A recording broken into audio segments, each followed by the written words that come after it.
y'all, welcome back to the Plant Parent Diaries channel on the Boho Homestead. Today I'm sharing with you guys my zigzag plant.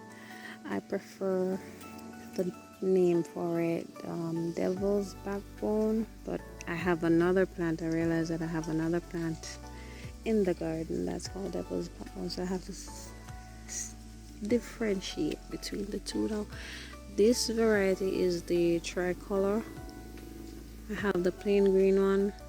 This one is a tricolor and it's gotten pretty tall.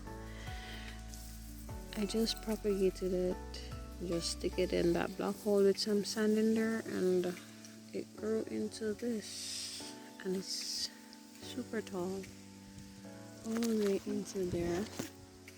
This post is about more than 5 feet tall.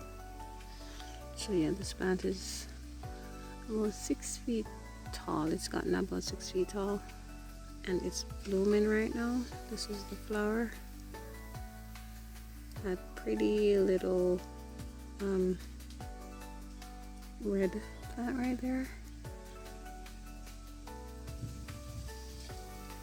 This is the first time that this one is going to bloom. Well, it's the first time any of these plants on the homestead have bloomed.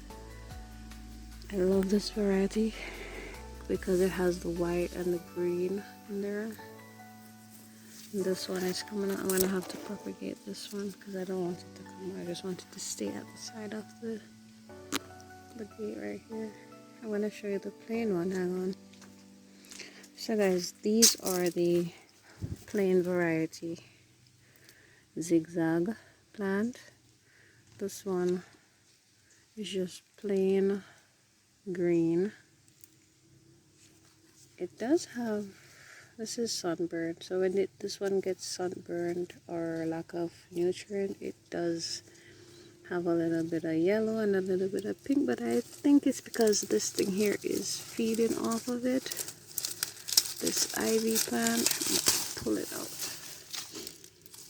This thing, man, it's so invasive and it's hard to get rid of. But anyway guys, that's it for the zigzag plant on the homestead. This bunch right here, I just grew from one piece as well, and I just keep trimming it and stick it back in, and it just grew. There's a giant ant's nest right here that I just disturbed. Anyway guys, thanks for watching. Don't forget to like, subscribe, and share to follow the journey. Bye for now.